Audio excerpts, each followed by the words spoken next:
শুভ নববর্ষের সকালে তোমাদের প্রত্যেককে জানাই অনেক অনেক ভালোবাসা আর বড়দেরকে আমার প্রণাম।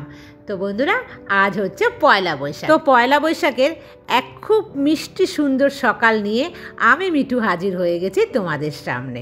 তো বন্ধুরা, তোমরা আমার সাথেই থাকো। পয়লা বৈশাখ আমার কেমন কাটছে, বছরের প্রথম দিন, তো সেটাই কিন্তু আজকে তোমাদের সাথে আমি শেয়ার করব। আজ কিন্তু ভীষণ ফুরফুরে একটা মেজাজ নিয়ে আমি শুরু করছি আজকের এই ব্লগটা। জানো তো আমার হাউস হেল্পার কখন এসেছে? ওকে কিন্তু আজকে সকালবেলা আমি আসতে বলেছিলাম, বেশ অনেকটা সকাল সকাল। ও কিন্তু আজকে 5:15-20 মধ্যে চলে এসছে, মানে ভোর 5:20, বুঝতে পেরেছো? তো ভালোই হয়েছে, অনেক সকাল সকাল কিন্তু ও আমার কাজ করে দিয়ে চলে গেছে। আজকে একদম বাইরের যে আমি গেটের সামনে যেখানটাতে ধুয়ে দিই জল দিয়ে, সেই সম্পূর্ণ কাজগুলো কিন্তু ওই করেছে। যেহেতু ও করেছে সে কারণে কিন্তু সেই কাজগুলো আমি তোমাদের সাথে শেয়ার করিনি। আর এই যে বাসনগুলো ধুচ্ছি, এগুলো তো নীল পুজোর দিন আমি ব্যবহার করেছিলাম। মাঝখানে যে একটা দিন গিয়েছে বন্ধুরা, আমি সেদিন কিন্তু করিনি। তোমাদেরকে আগেই বলেছি যে আমার শরীরটা একটু খারাপ খারাপ লাগছিল, তো আমি কিন্তু একটু রেস্ট নিয়েছি। আমি দেখলাম যে থাকলেও কোনো অসুবিধা হবে না, নিজের শরীর বুঝে আমি কাজ করি। তো সেই কারণে কিন্তু আমি আজকে জিনিসগুলোকে ধুয়ে নিচ্ছি। আর তোমরাও কিন্তু এভাবেই কাজ করো, নিজের শরীরটা বুঝে। আমি কিন্তু সব সময় ব্যালেন্স করে কাজ করার চেষ্টা করি। আমার গাছে যে ফুল ফোটে সেই ফুল দিয়েই কিন্তু আমার পুজো খুব ভালোভাবে হয়ে যায়। আর বৃহস্পতিবার ধরো নীল পুজোর দিন, মানে এরকম কোনো বা শিবরাত্রি যে কোনো অনুষ্ঠান থাকে, সেদিনই হয়তো আমি ফুলের মালা কিনে আনি। তাছাড়া কিন্তু আমি একদমই কিনে আনি না। যা ফুল হয় তাতে আমার যথেষ্ট পরিমাণে খুব সুন্দরভাবে কিন্তু সিংহাসনটাকে সাজানো যায়। আর এই সমস্ত জিনিসগুলোকেও কিন্তু আমি এখন ধুয়ে একদম শুকিয়ে তারপরে কিন্তু রেখে দেব। আর বন্ধুরা, যে কাঠের এই জিনিসটা দেখতে পাও না, কি বলে এটাকে, জলচৌকি বলে, এটাকে না আমি জল দিয়ে ধুয়ে নিই। আমি জানি কাঠের জিনিসটা জল দিয়ে কিন্তু ধোয়াটা একদমই ঠিক নয়, তবুও না মন থেকে একটু শান্তি পাওয়ার জন্যই কিন্তু আমি নিয়ে আসি এটাকে ধুতে। আর জানো তো, এই যে জলচৌকিটা বেশ কয়েক বছর, মানে তোমাদের বলবো কি, আমি যখন এই বাড়িটা বানিয়েছিলাম, ধরো 12-13 বছর আগের কথা বলছি, তখন না প্রথম আমাদের এখানে যে বারোদল মেলা চলেছিল, তখন এটা 20 না 25 টাকা দিয়ে এরকমই হবে হয়তো, আমার যতদূর মনে পড়ছে, তখন কিন্তু এটা কেনা হয়েছিল।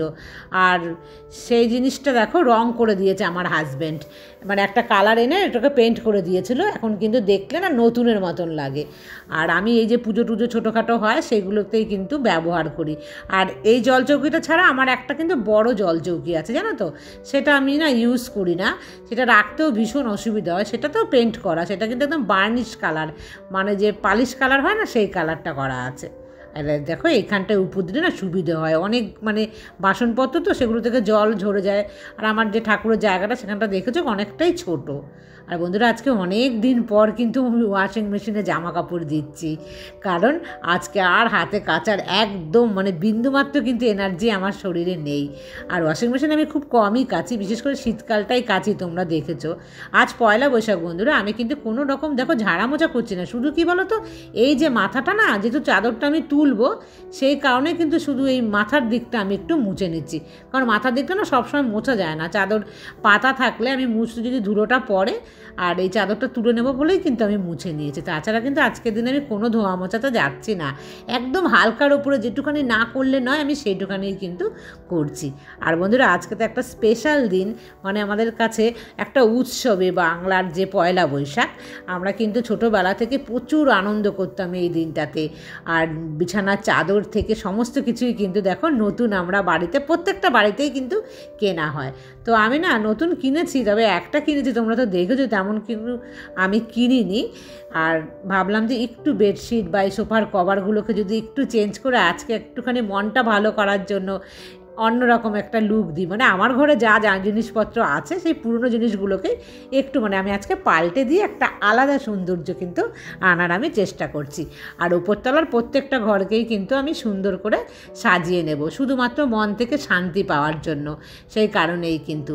আর কয়েকদিন বিছানার চাদরগুলো তুলিও নি, তোমরা দেখেছোই, ভেবেই রেখেছিলাম যে পয়লা বৈশাখের দিনই কিন্তু মানে এগুলো সমস্ত চেঞ্জ করবো, মানে ধোয়া জিনিস দেবো, নতুন একদমই নয়। পুরনো যা জিনিস আমার ঘরে আছে সেগুলো দিয়েই কিন্তু আমি একটুখানি অর্গানাইজ করে নিচ্ছি। একা থাকি তো কী হয়েছে, ইচ্ছে তো হয় বলো বন্ধুরা। আর ঘরটা যখন টিপটপ হয়ে থাকে তখন কিন্তু দেখবে মন থেকে ভীষণ ভালো লাগে। আর আমার না কী মনে হয় জানো তো, মাঝে মাঝে দেখো কি সুন্দর লাগছে না এটাকে দেখতে, একটু পাল্টে দিলাম গো আজকে এই জিনিসগুলোকে। আর যারা আমার পুরনো সাবস্ক্রাইবার তারা তো সমস্তই জানো, এগুলো কিন্তু আমি সবই তোমাদের সাথে শেয়ার করেছি। তারপর বন্ধুরা চলে আসলাম ব্রেকফাস্ট বানাতে, কারণ এখন কিন্তু প্রায় 9টা সাড়ে 9টার মতন বেজে গেছে। তো আজকে দেখো এটা কী নিয়েছি, পনির দিয়ে কিন্তু আজকে আমি ব্রেকফাস্ট বানাবো। যেহেতু পয়লা বৈশাখ, নিজের জন্য তো কিছুই করলাম না, ওইটুখানি পনির কিন্তু আমি রেখে দিলাম। একা মানুষ তো দেখো এইটুখানিতেই অনেকটা হবে। গোলমরিচ দিয়েছি, একটা ভাজা মশলা দিয়েছি, আর একটু নুন দিলাম, দিয়ে এটাকে মিশিয়ে নিলাম। আর আটাটা মেখে রেখেছিলাম কিছুক্ষণ আগে, আমি না তোমাদের সাথে সেটা শেয়ার করিনি। একদম যেভাবে মানে আমরা ডালপুরি বানাই না, আমি অবশ্য কোনো ডালপুরি বানাচ্ছি না, মানে কোনো পুরিই নয়, এটা কিন্তু হবে আটা দিয়ে একটা পরোটা। তো পনির পরোটা, এর মধ্যে কিন্তু যারা পেঁয়াজ খায় পেঁয়াজ দেয়, আরও নানা রকম মশলা দেয়। আমি কিচ্ছু না, আমি কিন্তু একদম সিম্পল একটা সকালবেলার ব্রেকফাস্ট বানাবো। কারণ আমি মানে তোমাদেরকে বলেছি যে খুব একটা কিন্তু তেল মশলাযুক্ত আমি মানে বেশ অনেক দিন ধরেই কিন্তু আর খাবো না, তোমাদেরকে বলছি। আর এবার কিন্তু সত্যি আমি একদম মন থেকে মানে নিয়েছি যে না, তোমাদের বারবার বলি কিন্তু আমি বারবার খেয়ে ফেলি। তো সেই কারণে দেখো আমি আটা দিয়ে করলাম, এটা ময়দা দিয়ে করলে কিন্তু দারুণ লাগে বন্ধুরা খেতে। আর বছরের প্রথম দিন আমি তোমাদেরকে কথা দিচ্ছি, আমি আমার ওজন আগের মতন মানে অনেকটা পারবো না, তবে আগের মতন আমি কিন্তু ওয়েট আমার এনে ছাড়বই। আর এটা কিন্তু আমার একদম প্রমিস, পাক্কা প্রমিস যাকে বলে। আর বন্ধুরা গাছের পেঁপে নিয়েছি, দেখেছো তো, সেই যে চানা ভিজিয়েছিলাম অঙ্কুরিত, সেটা কিন্তু হয়েছে, এবার আমি নিয়েছি। আর কয়েকটা নাটস নিয়েছি। আর এই যে আমার দই, সেই দই কিন্তু এখনও চলছে। আর বন্ধুরা আমি দুটো বানিয়েছি, তবে একটা এখন খাচ্ছি আর একটা কিন্তু সন্ধেবেলার দিকে আমি খাবো। আর এই পরোটাটা না আটা দিয়ে বানিয়েছি, কিন্তু গরম গরম খাচ্ছি তো দারুণ লাগছে বন্ধুরা খেতে। ওই টক দই দিয়ে খেতে ভালো লাগছে না, শুধুই কিন্তু আমার খেতে ভালো লাগছে, মানে ভীষণই ভালো লাগছে। আমার ব্রেকফাস্টে কালকের বেঁচে যাওয়া যে পেঁপে, সেখান থেকে অর্ধেক কিন্তু আমি নিয়েছি, আর অর্ধেকটা আমার হাউস হেল্পারকে কিন্তু আমি আবার দিয়েছিলাম।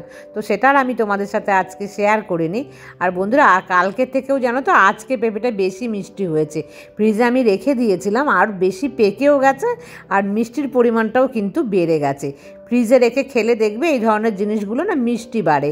যেমন আমি দেখেছি তরমুজ, যদি তুমি ফ্রিজে রেখে দাও না, সেই তরমুজটা কিন্তু পরে খেতে বেশ মিষ্টি লাগে, মানে বেশ ভালোই লাগে দেখবে, লালটাও না বেড়ে যায়। এটা তোমরা খেয়াল করে দেখো, আমি দেখেছি। এখন আমি কি ভুল ভাবি নাকি ঠিক, সেটা কিন্তু তোমরা কেউ একদিন পরখ করে দেখে আমাকে কিন্তু বলো, নাহলে হয়তো আমি ভাবছি যে আমি হয়তো একা বোকার মতন এটা ভাবি কি না। আর বন্ধুরা এখন কিন্তু আমি স্নান করে পুজো দিতে যাব, কারণ সকাল সকাল একটু পুজো দেবো। আর তোমাদের সাথে না শেয়ার করিনি, দেখো এই যে আমি নিয়ে এসেছিলাম গোপু সোনাদের কিন্তু জামা, কি কালারফুল দেখতে পেয়েছো।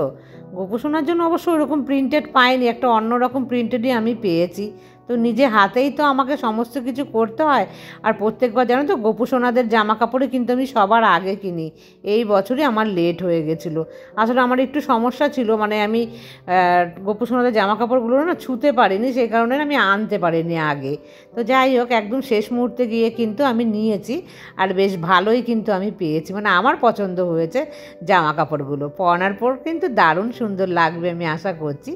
তো বন্ধুরা আমি কিন্তু দেখো পঞ্চামৃত তো আর দিইনি, যা দিয়ে রোজ স্নান করায় সেটা দিয়েই করিয়েছি, কারণ আমাকে পঞ্চামৃতের জন্য ব্যবস্থা নিতে হলে আবার কিন্তু আমাকে যেতে হতো দোকানে। তো বারবার এই একা হাতে যাওয়াটা কিন্তু খুবই মুশকিল। দেখেছো রাধিকাকে জামাটা পরিয়েছি, দারুণ কিন্তু লাগছে, আমার ভীষণ পছন্দ। তবে আমি আমার রাধা মাধবকে কিন্তু একটা ধুতি পরিয়েছি, উপরে না দেইনি জামাটা। আর যে গয়নাগাটি দিয়ে হালকা মানে অল্প একটু দিয়ে কিন্তু সাজিয়েছি। আর এই যে গোপু সোনার জামাটা কেন যে এরকম একটু ডিসকালার লাগছে, ক্যামেরায় লাগছে অবশ্য, সামনে কিন্তু ভীষণই কালার। আর রাধিকার যে জামাটা দেখতে পাচ্ছ, সেই জামাটার যে প্রিন্ট, আমি সেই প্রিন্টে কিন্তু গোপু সোনার কিনতে চেয়েছিলাম। তো দোকানদার বলল যে দিদি শেষ হয়ে গেছে, আপনি যদি আরও আগে আসতেন তো এত ছোট মাপটা কিন্তু আর নেই, মানে ওই রকম প্রিন্টেডের মধ্যে। আমি বললাম আর কি করা যাবে, পাইনি। এরপরে যখন মানে আসবে দোকানে আপনি কিন্তু আমাকে বলবেন, আমি তখন নিয়ে রাখবো 2-3টে গোপু সোনার জন্য। আর আমি সব সময় গোপু সোনা রাধা মাধবের কিন্তু জামা কাপড় কিনি, জানো তো, যে কোনো অনুষ্ঠান হলে, মানে আমার খুব ভালো লাগে আমার গোপু সোনা রাধা মাধবকে সাজাতে। আমার যখন মন চায় বা আমি দোকানে গেলাম দেখলাম যে আমার ভালো লাগছে, আমি কিন্তু নিয়ে চলে আসি। মানে ধরো আমার সামনে কেউ কিনছে, সেটা দেখলে কিন্তু আমার তখন ইচ্ছে হয় কিনতে, ভীষণভাবে ইচ্ছে হয়। এটা আগে ইচ্ছেটা কি হতো বলতো, মেয়ের ওপরে প্রয়োগ হতো। মেয়ে যখন সামনে থাকতো তখন দোকানে যেতাম, দেখলেই মনে হতো মেয়ের জন্য একটা টি শার্ট নিয়ে নিই, একটা প্যান্ট নিয়ে নিই। আর এখন কিন্তু সেটা ঘুরে গিয়ে দাঁড়িয়েছে আমার গোপু সোনা রাধা মাধবদের ওপরে। আর বন্ধুরা তারপরে দেখো মেয়ের রুমটা এসেছি পরিষ্কার করতে। আর আজকে ভেবেছি ওপরতলা পুরোটাই কিন্তু একদম পরিষ্কার করে টিপটপ করে গুছিয়ে রাখবো, যেহেতু আজকে পয়লা বৈশাখ, সেই কারণে কিন্তু একটু টিপটপ করে রাখতে চাইছি। আর এই ঘরটাও তোমরা দেখেছো টিপটপই থাকে, যেহেতু লোকজন কেউ নেই, তবু বেডশিটটা কিন্তু মাঝে মাঝে পাল্টাতেই হয়, সেই কারণে কিন্তু আজকের দিনটাই আমি বেছে নিলাম। এটা কিন্তু দেখো আমি একদমই কিন্তু ধোয়া কাচা কিছু মানে মোছা করিনি, শুধুমাত্র জাস্ট ওপরটা মুছে নিলাম। তো ভাবছি যে সবটাই যখন পরিষ্কার করলাম, ডাইনিং স্পেসটা যেটা সেটাকেও একটু কিন্তু আমি পরিষ্কার করে অর্গানাইজ করি। আর এই টেবিলটাকে তোমরা সবাই দেখো যে আমি কলিন দিয়েই পরিষ্কার করি, এতেও কিন্তু খুব ভালোভাবে পরিষ্কার হয়। আর তাছাড়া আর একটা উপায় আছে নিউজ পেপার দিয়ে পরিষ্কার করা, সেটাও আমি একদিন তোমাদের সাথে কিন্তু শেয়ার করব। আমার কার্পেন্টার আমাকে বলেছে যেভাবে পরিষ্কার করলেও কলিনের মতনই কিন্তু চকচক করবে। তো বন্ধুরা, এই যে পুরনো জিনিসগুলো আমার ঘরের আগের মানে যারা ব্লগ দেখো তারা তো চেনোই, সেই সমস্ত জিনিস দিয়েই কিন্তু একটু সাজিয়ে নিচ্ছি। তাহলে বন্ধুরা কেমন লাগলো আজকের ব্লগ? সমস্ত ঘরকে সুন্দর করে সাজিয়ে গুছিয়ে আজকে কিন্তু তোমাদের সাথে আমি শেয়ার করলাম। আর আজকের মতন এই পর্যন্ত, দেখা হবে নেক্সট ব্লগে। টাটা।